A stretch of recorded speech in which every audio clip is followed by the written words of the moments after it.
Dan ketika si Niken melihat ke arah sosok yang menengok tadi, memang sudah tidak ada. Tapi justru di atas pohon durian itu, si Niken ini melihat sosok.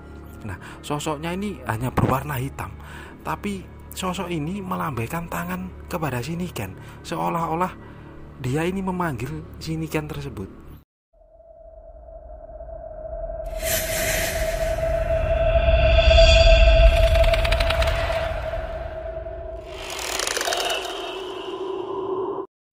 Assalamualaikum warahmatullahi wabarakatuh. Selamat datang kembali di channel Jalan Hidup AR5 bersama saya Are. Sebuah kisah mistis kali ini aku dapatkan dari seseorang, namanya ini Mbak Niken. Dan kisah ini terjadi ketika dia masih kecil. Kala itu pada tahun 2001 yang Mbak Niken ini masih berusia 8 tahun. Sebuah kisah yang terjadi di sebuah dusun yang berada di salah satu kabupaten di Jawa Timur. Mbak Niken yang pada bulan puasa kemarin mudik ke tempat tinggal asalnya untuk berkunjung ke rumah orang tuanya. Dan ketika melewati tempat di mana dia memiliki sebuah pengalaman mistis, Mbak Niken ini pun langsung mengingat kejadian itu yang walaupun sudah terjadi 22 tahun yang lalu. Jadi pada waktu itu Mbak Niken ini masih kecil, dan di dusunnya ini kedatangan seseorang namanya Pak Abdullah. Nah, beliau ini berasal dari Kabupaten Bandung. Nah, Pak Abdullah ini beliau seperti merantau lah, tapi anehnya kenapa beliau ini memilih bukan ke kota besar, tapi malah menuju ke sebuah dusun yang kecil dan cenderung terpencil. Kemudian beliau ini akrab dipanggil dengan nama Pak Dolah. Pak Dolah ini meminta izin kepada perangkat setempat. Kemudian yang waktu itu memang kebetulan di sana itu ada sebuah rumah. Nah, rumah ini berbentuk rumah panggung yang pemiliknya ini sudah lama meninggal. Sebuah rumah sederhana dengan dinding papan dan lantainya ini juga terbuat dari papan kayu. Rumahnya ini tidak terlalu besar. Dan karena pemiliknya ini sudah meninggal, bahkan beliau ini juga tidak memiliki anak, jadi rumah itu akhirnya tidak ada yang memiliki. Kemudian oleh pihak desa, rumah ini hanya sekedar dirawat dan dibersihkan. Karena ada seorang tamu dan pendatang bernama Pak Dolah ini, beliau akhirnya diberi izin untuk meninggali dan merawat tempat itu.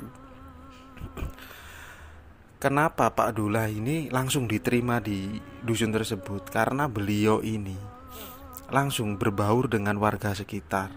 Dan ternyata Pak Dolah ini memiliki pekerjaan sebagai pedagang. Jadi setiap hari beliau ini berbelanja ke pasar, seperti bahan makanan, kemudian alat-alat mandi.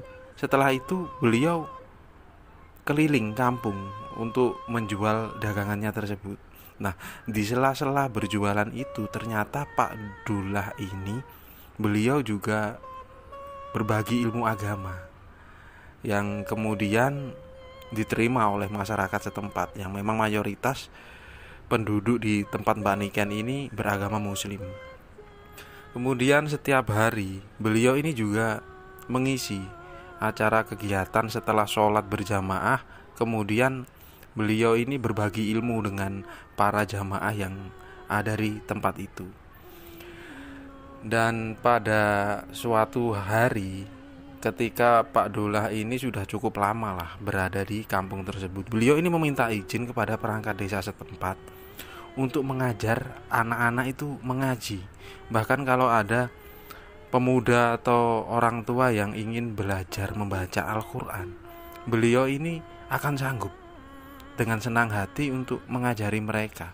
Nah, karena mendengar maksud dari Pak Dolah tersebut, kemudian yang waktu itu beberapa perangkat desa malah memfasilitasi dengan memberikan seperti Al-Quran dan buku-buku yang menurut Pak Dola ini dibutuhkan, karena di sana memang belum ada tempat pendidikan Al-Quran atau tempat mengaji bagi anak-anak. Hanya mereka ini belajar di sekolah yang umumnya sekolahan umum, yang tidak begitu kental dengan pendidikan agama.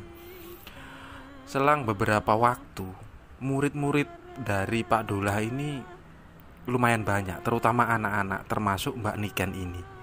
Nah, kondisi dari tempat tinggalnya Pak Dola ini karena tidak terlalu luas dan anak-anak yang belajar membaca Al-Quran di sana itu cukup banyak. Jadi akhirnya digunakan 2 waktu. Di sore hari setelah sholat asar sampai maghrib, dan setelah sholat isya sampai jam 9 malam. Pada waktu itu Mbak Niken ini yang masih kecil, tapi dia ini sudah pintar membaca Al-Quran, karena sejak kecil ibunya sudah mengajari Mbak Niken ini. Tapi dia disuruh ikut belajar ulang kepada Mbah Dola supaya cara bacanya atau tajwid-tajwidnya ini lebih jelas. Nah, pada waktu itu karena tingkatan dari Mbak Niken ini sudah cukup tinggi, yaitu sudah bisa membaca Al-Quran, jadi dia diikutkan untuk belajar setelah sholat isya. Sedangkan anak-anak yang masih belajar dari awal atau membaca Iqra, mereka ini belajarnya setelah sholat asar. Dan ketika mengajar anak-anak itu, Pak Dola ini tidak mau ketika ada orang yang atau anak-anak ini memberi uang sekedar untuk mengucapkan terima kasih. Beliau ini langsung menolak dengan keras.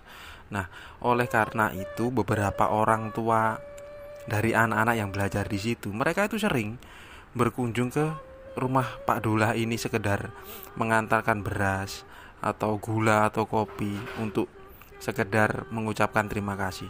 Nah, karena Pak Dola ini hidup sendiri, beliau ini lebih akrab dengan warga-warga sekitar. Ketika ada waktu lenggang, beliau ini sering sambil berjualan singgah di rumah-rumah warga sekitar.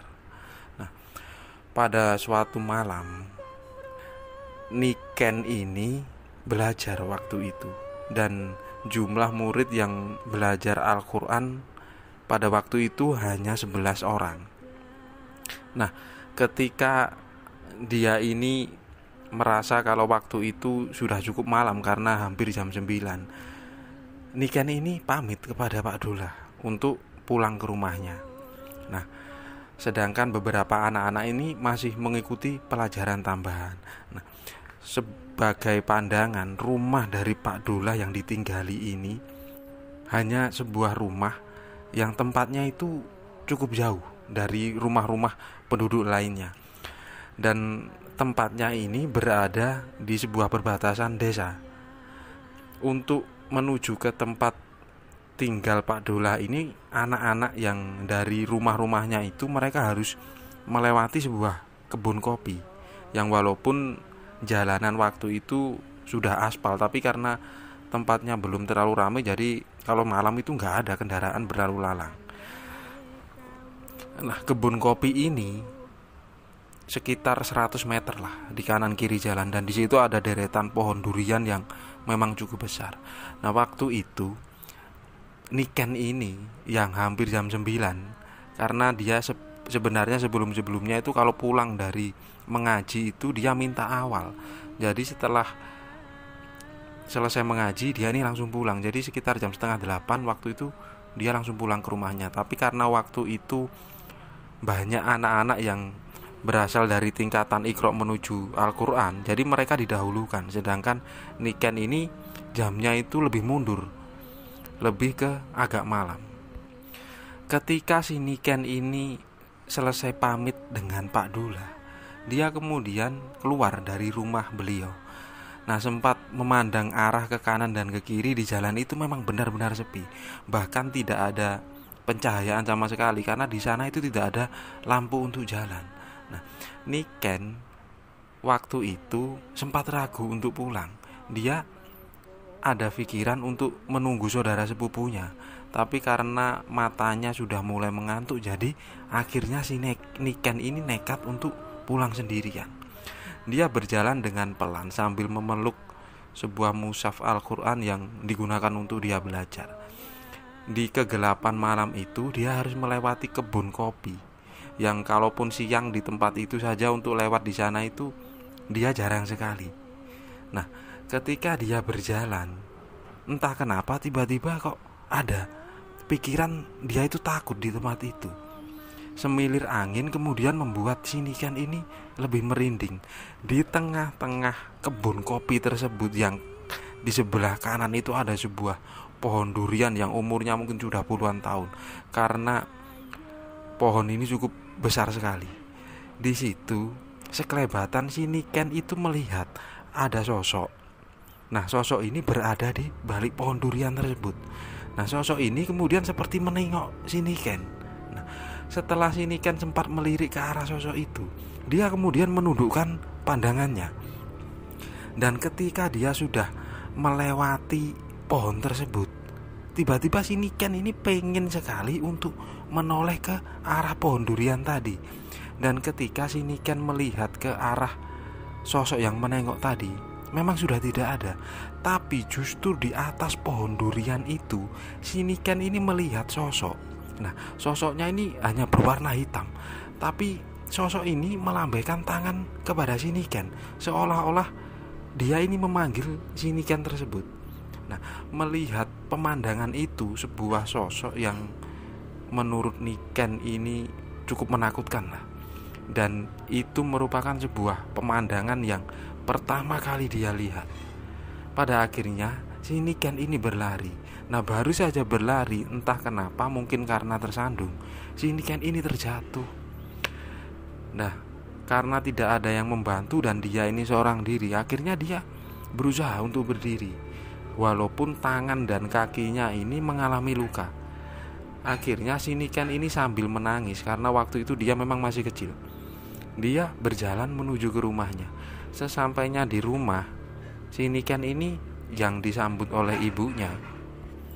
Dia yang menangis, terus tangan dan kakinya ini terlihat berdarah. Ibunya kemudian tanya kepada si Niken, "Lunduk, kamu kenapa kok tanganmu sama kakimu ini berdarah?" Nah, si Niken hanya menceritakan kalau dia waktu pulang dari rumah Pak Dola ini sempat jatuh.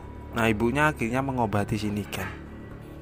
Tapi di malam harinya ketika Niken ini tidur, yang waktu itu kebetulan dia ini tidur bersama bapak dan ibunya, tiba-tiba di dalam tidurnya ini dia ini langsung berteriak-teriak, "Tolong, tolong, jangan bawa aku, jangan bawa aku." Nah, ibunya yang mendengar anaknya berteriak-teriak mengira dia ini sedang mengigo, kemudian membangunkan si Niken.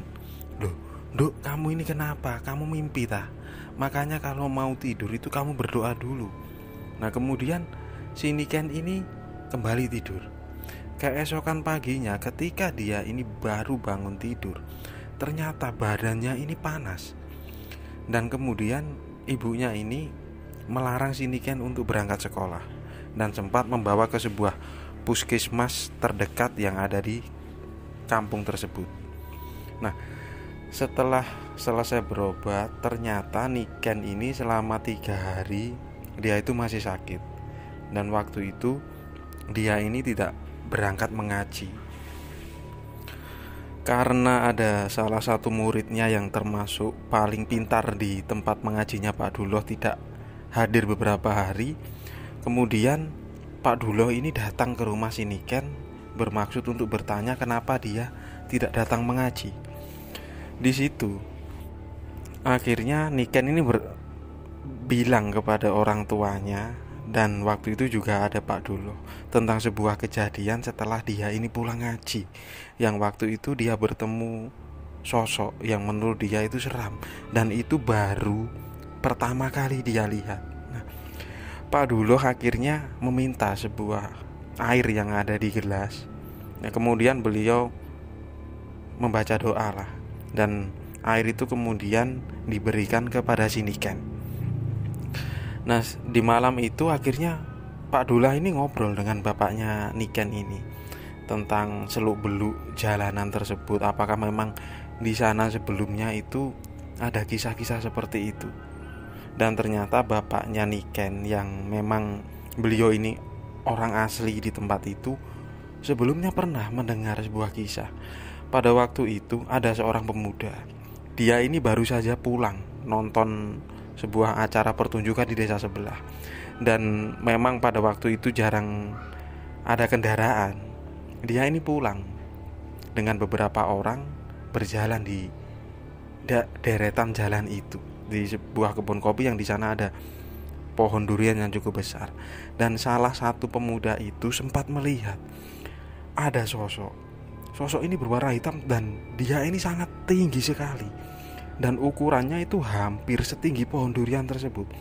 Tapi ketika dia bilang kepada teman-temannya, coba lihat yang di samping pohon durian itu apa, tapi mereka ini tidak melihat.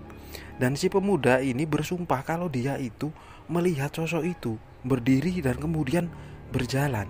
Nah, karena merasa takut, si pemuda ini kemudian berlari dan diikuti oleh beberapa teman-temannya tadi. Akhirnya setelah mendengar cerita tersebut, Pak Dullah ini mengajak bapaknya Niken di malam itu untuk mainlah ke rumah Pak Dullah. Dan otomatis mereka ini berjalan melewati kebun kopi tersebut. Nah, ketika sampai di tengah-tengah perjalanan, tiba-tiba Pak Dullah ini mengajak berhenti. Kemudian mereka duduk di seberang dari pohon durian tersebut. Nah, Pak Dullah ini berbicara kepada bapaknya Niken, "Kang, tolong nanti saya ditungguin di sini. Saya mau permisi dengan penghuni yang ada di sini, dan istilahnya saya ini cuma pengen silaturahmi, nggak bermaksud mengganggu kalau memang di sini itu benar ada penghuninya." Nah, bapaknya Niken kemudian hanya mengangguk. Nah, setelah mereka duduk bersila cukup lama dan bapaknya Niken ini melihat Pak Dullah sedang mengamalkan sesuatu bacaan lah yang cukup lama, hampir sekitar 15 menit. Kemudian Pak Dullah ini berdiri. Setelah berdiri, beliau ini berjalan menuju ke bawah pohon durian tersebut. Dan bapaknya Niken ini melihat Pak Dullah ini mengelilingi pohon tersebut sebanyak 3 kali. Setelah itu kemudian beliau ini bilang kepada bapaknya Niken, "Ayo Kang, kita kembali ke rumahmu, nggak jadi ke rumah saya." Nah, kemudian mereka ini berjalan ke rumah dari Niken tersebut. Di situ kemudian Pak Dullah ini bercerita kalau beliau tadi sempat berkomunikasi dengan penghuni yang ada di tempat itu. Jadi menurut cerita dari Pak Dullah, di sana itu memang ada sebuah rumah, yang rumah ini merupakan rumah gaib lah di situ, dan sudah berdiri cukup lama, bahkan sebelum kampung itu ada. Jadi di sana itu penghuninya macam-macam. Dan kenapa kadang ada sosok yang menampakkan dirinya? Jadi bukan sebuah kesengajaan dan bukan niat mereka itu mengganggu. Hanya waktu-waktu tertentu saja mereka ini memang bisa menampakkan diri untuk dilihat manusia. Jadi waktu itu memang pas di hari atau di waktu ketika Niken ini lewat di tempat itu, jadi melihat sosok tadi. Sebenarnya sosok tadi itu tidak bermaksud mengganggu karena sudah terlanjur terlihat. Jadi dia itu menjadi sifat dari makhluk gaib atau iblis atau setan. Mereka ini menakut-nakuti manusia. Nah, setelah kejadian itu, si Niken ini sempat beberapa kali diantarkan dan dijemput oleh bapaknya ketika mengaji di tempat Pak Dullah. Dan menurut cerita dari Niken, semenjak kejadian itu tidak ada cerita lagi kalau ada yang bertemu atau melihat penampakan di tempat itu lagi. Bahkan Pak Dullah ini, beliau tinggal di kampung itu sampai 7 tahun lamanya. Nah, setelah beliau memutuskan untuk kembali ke kampung halamannya di Bandung, beliau ini pamit dengan warga-warga sekitar tersebut. Bahkan banyak anak didiknya ini yang merasa kehilangan karena mereka ini sampai khatam Al-Quran dan mendapatkan wejangan atau ilmu-ilmu tentang agama itu dari Pak Abdullah ini. Nah, Ini adalah sebuah kisah nyata yang dialami oleh Mbak Niken yang sekarang tinggal di Sidoarjo, Jawa Timur. Dan karena beliau ini pulang kampung pada bulan puasa kemarin, jadi ketika melewati tempat itu, beliau mengingat tentang kejadian yang pernah dia alami pada tahun 2001 yang lalu. Tapi menurut Mbak Niken, pohon durian yang sangat besar tersebut sudah dipotong, mungkin karena sudah tua dan mati. Terima kasih buat teman-teman yang sudah menonton video ini.